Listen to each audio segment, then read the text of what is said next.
poetry, but before I roll into some poems, I wanted to say that, first of all, you have me sitting at the front of the church, and all I can hear is my mother's voice in my head saying, "Sit like a lady." So I'm more tense about sitting properly than anything else, because I just hear her voice. And that's actually my grandmother's voice. "Remember, you are a lady," which is what she always said. My family was actually the first family to integrate the white schools in Trinidad. So of course they went through, people spit on them, people called them the N-word, and whatever happened, my grandmother said to them, "You are a lady." So I always remember that as well. So I'm hearing their voices speak to me today. And one more thing before I start doing poetry, I wanted to say that every time I see the spirit and the joy in places like this in our communities, I'm reminded of the spirit of our African ancestors that we have carried through. And sometimes people say to me, you know, you're obsessed with history, you can make anything about slavery. And I say yes, because that's not a shameful history, it's a history of strength, and it guides us every day. So when we talk about where are we going to, where do we go from here, we remember the past. It's those ancestors. We stand on their shoulders, and there's nothing to be ashamed of. They brought us here, they brought us through, and they gathered in places like this in joy and in faith and in strength, even when they had nothing, even when they were forbidden to even speak, they came together, and that spirit is alive in us today. And we have both the obligation to them and to ourselves to make more good things for ourselves and our communities. So that's what guides me. I'm going to start with a poem. I wrote it for the youth, actually, but it's for everybody. Be loyal, be strong, be free. The loyalists, the maroons, and the refugees. You come from all three, teaching you lessons about how to get where you need to be. Stick together like glue. Take care of your crew. Stand your ground and don't get pushed down. When it's time to get freed by any means necessary, the loyalists, the maroons, and the refugees. Sounds like street knowledge, but it's revolutionary, so know your history. Gives you the keys to succeed in whatever you do. Remember their names when it's time to get through. Our communities were founded on their values, so let me repeat. Be loyal, be strong, get free. All right. We don't need to rely on no government cheese. All we need is to have each other's backs and persistence. This is how your ancestors handled the system. Stay true to each other, always assisted. When they were threatened, they always resisted, rose to great heights from the poorest conditions, and 200 years later, still here on a mission, so don't ever get the message twisted. The way they got their names listed makes it sound like you come from loyalists who served, maroons who got lost, and refugees who were running. They make them sound boring, like you come from nothing. The true story is they were fighters with courage and cunning, pound for pound, some of the best black people in existence. To free mind, body, and spirit should be all of our missions. To get themselves free, they sometimes had to play tricks, fool two superpowers through stealth and quick wits. They thought they could use them and act like they didn't exist. Bargained their way onto ships or fought their way out with fists. Some were unlisted and some were enlisted, all soldiers in a struggle who never sold out, playing master against master and power against power. They got what they wanted through pure brain power, guided by a higher power, black power, before it ever had a name. And I swear to you that you can do the same, because their blood pumps through your veins. I'm just saying to you, don't let their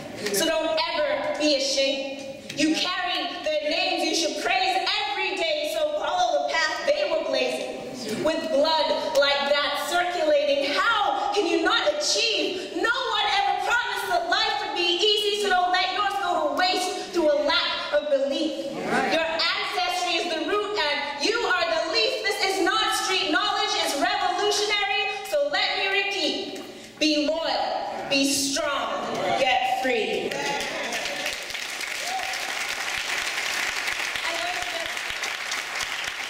I'm going to roll through where the Spirit takes me. Amen. Amen. And this poem might be a little long. The Spirit she always rises up in me halfway through. So this is dedicated to the woman, particularly the young woman. My sisters, we do not need Jay-Z to decide where not the words to define our existence. Please check the mission of Harriet Tubman and understand how ridiculous it is that black women ever allowed ourselves to get this twisted. I'm sure the slave masters cursed her as she spirited slaves away from their plantations, marching them in formation. She was woman enough to play shotgun to temple when the men got too afraid and threatened them to go forward with dead men tell no tales. And what they called those underground rails meant military resistance. In those days, no snitching meant preventing the plans from getting back to Massa and ending in lynching. Picture Harriet inching her way on her stomach, right under Massa's nose. They called her Moses, also known as the general, walked thousands of miles in bare toes without flinching. Her communications on the terrain gained from decades of raids on southern enemy territory were used by Abraham Lincoln in the war they called his victory. But Harriet was too impatient to wait for the army to free her.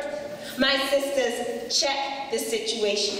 You see, Harriet was property, but the man she called her husband was free. When he wouldn't escape with her, she left him behind without hesitation, saying she'd be back later, teaching us the information that black women need to save ourselves first before we can be in the position to give others attention.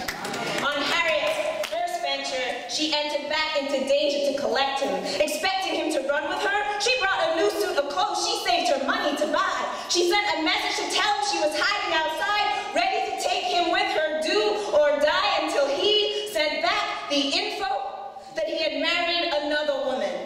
Goodbye. But Harriet didn't carry on or cry. She walked over to the next plantation, found a man of the same size, and used the suit as his disguise as she escaped to the brothers beside her. She wouldn't let herself be compromised or held back from her destination, and when her family would release her favorite niece, she brought her out too without waiting for permission. She would let no one she loved remain in that position, and I wish more women could listen and be inspired to do the same for our children. She dedicated herself to her mission to uplift her people. She never learned to read or write, but she could guide thousands by the light of the North Star.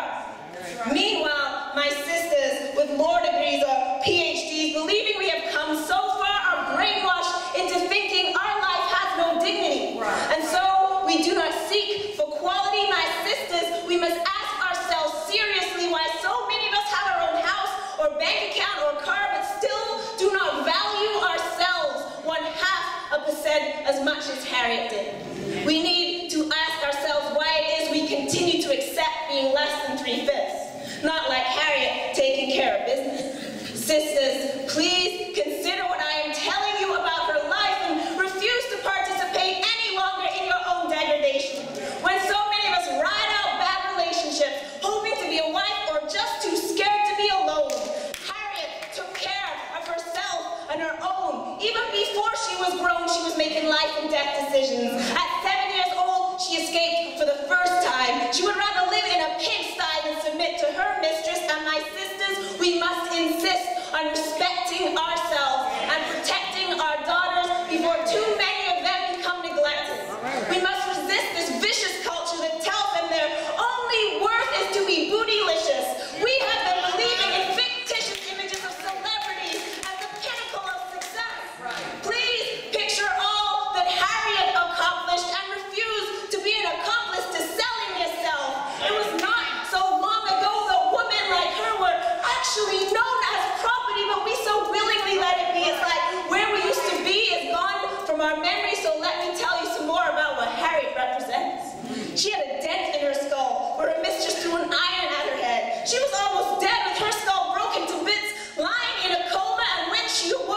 she still had the presence of mind to fake epileptic fits to avoid being sold. And as she lay there, knocked out cold the whole time she was plotting her escape, she believed God sent her visions, only intensified by her condition, so she placed herself on a collision course with freedom.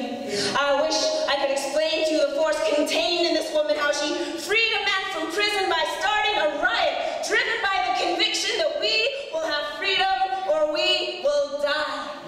And now we believe our destiny is fulfilled in these leaders who never saved one black person yet. Not like Harriet, who risked her life for people she never even met. And I bet you didn't know that she was a nurse too. This legend washed the waste from black troops when no one else would do it, because black women do what we need to do to get our people through. And my sisters, you can do it too. Please do not be confused by every news item or beauty magazine that tries to bruise your self-esteem while burying your history until you forget your true value. Harriet literally had half a brain, and she could see that we cannot continue to remain in negative situations. My sisters, save yourselves. Eliminate everything from your life that doesn't contribute to your health. Refuse to have anything more to do with influences that teach you to enslave yourself. Take the books of black women down from the shelf and educate yourself. And please reject being called by any names that don't elevate yourself. And remove yourself by stealth, if necessary, step by step, until you are where you need to be. You can be Harriet too and be free. Please don't lock yourself back into slavery.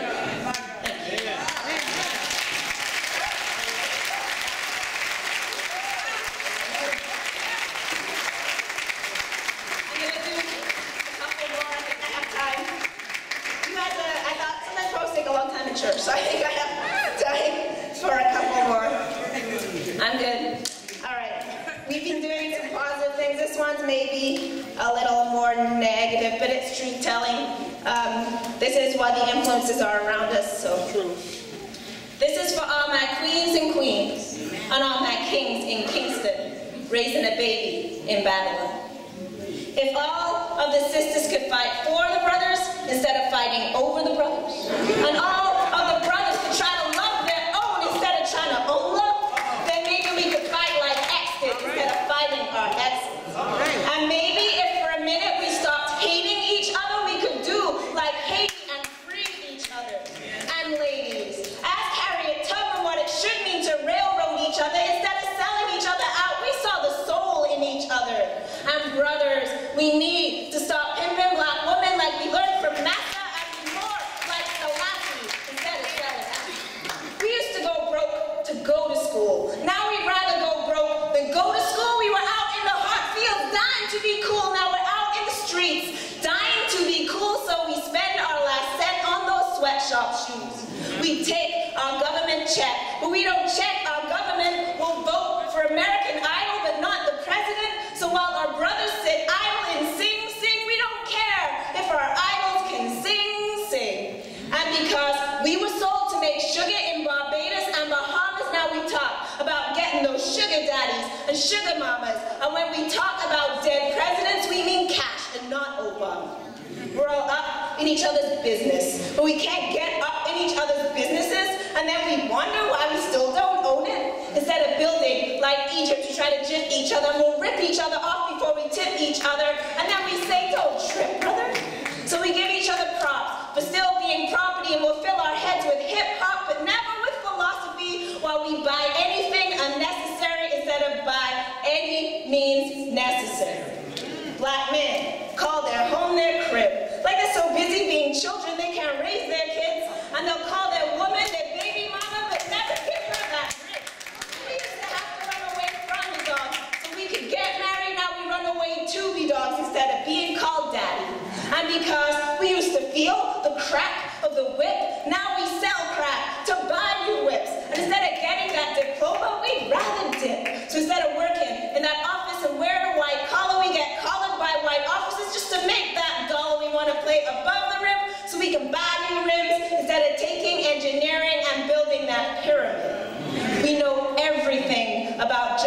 this, and nothing about what math is. We're so used to being money, we forgot about taxes, how we can make that bank shot, but we don't know where the bank is. Because we're told we can play in the NBA, but we can't be an MBA. We can be an MC, but not an MD or an MA. We don't talk about racism. We just talk about player hating. We dream about going to Liberia, but we can't go to the library, so we're read our rights, so we're sentenced instead of writing that sentence. We come from people who wrote the book of the dead. Now we either end up booked or dead. And maybe if we hung by our necks like our grandparents did, we wouldn't talk so hard about choking a bee. If we ever had to cut a lynching victim down, we'd think twice before we cut each other down to size. Maybe that's why we call each other shorty. We talk about shooting each other with 9s and 45s, but we don't talk about working that 9 to 5. I guess we spent so long on the auction block, now we'd rather die than get off the block. So we end up on a chain gang in that jail, because when we join that gang, we can buy that chain, so we'll kill each other over shorting that weight. Just like Massa did when he put cotton on the scale. Ask a slave to show you a hoe. Do you think he'd point at his sister in the next cotton row, or the tool in his hand used to make the cotton grow? And when he sees the overseer come in, ask him what it means to get low. Ask him to point out free black people. I bet he'd never say BET. And brother, I don't think he'd say you. And sister, I don't think he'd say me. Thank you.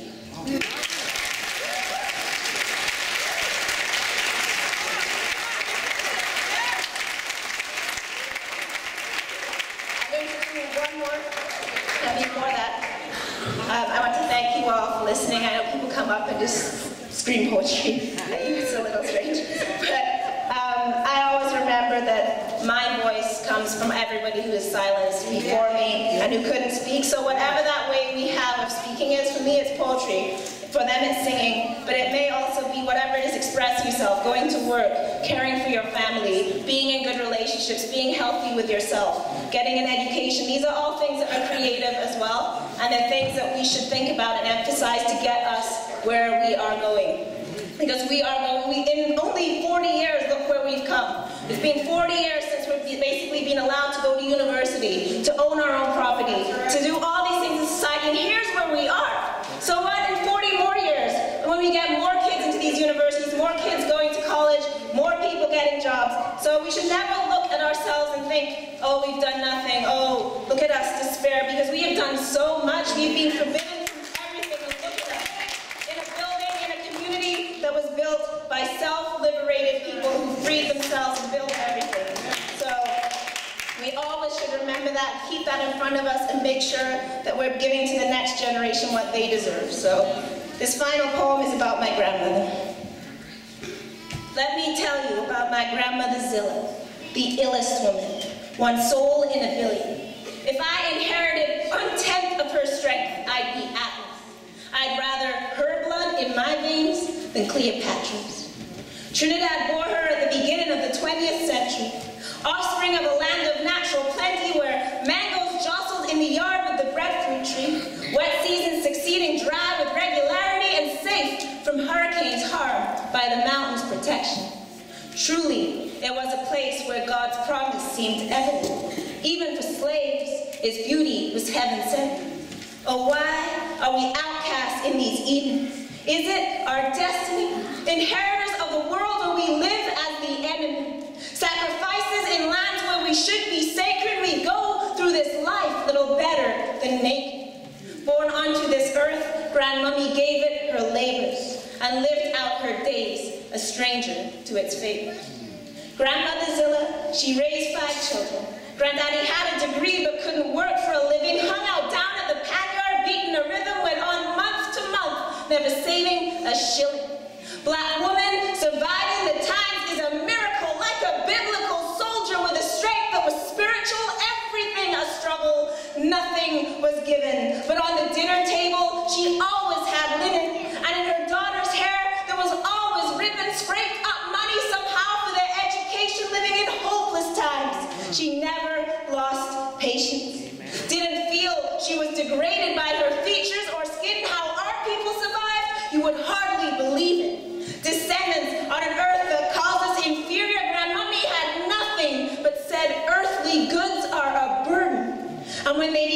dresses for Easter, she used sheets and curtains. Times were tough then.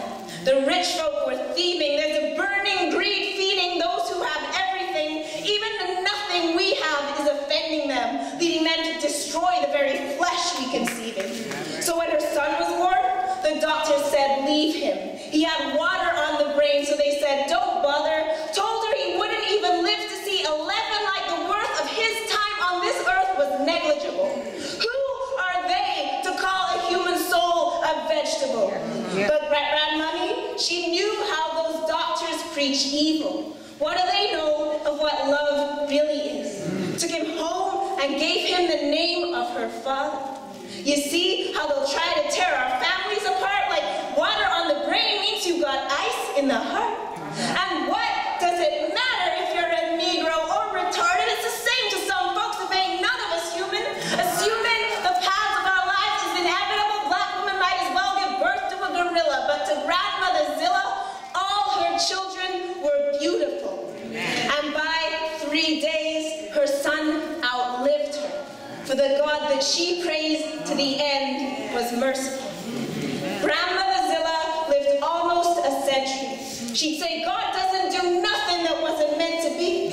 For most of her life, there were homes she couldn't enter, owned by people who called themselves gentlemen. She left her door open and made the homeless welcome. And when they stole from her, she'd say their need must be pressing and hire them again when they came back around begging. Lived her life by the words that she found in the Testaments, began and ended each day by counting her blessings. And never missed a carnival right up to her deathbed. She loved to play mass even though she was Methodist. The racism she saw, none of us will see the end of it. I'll be telling my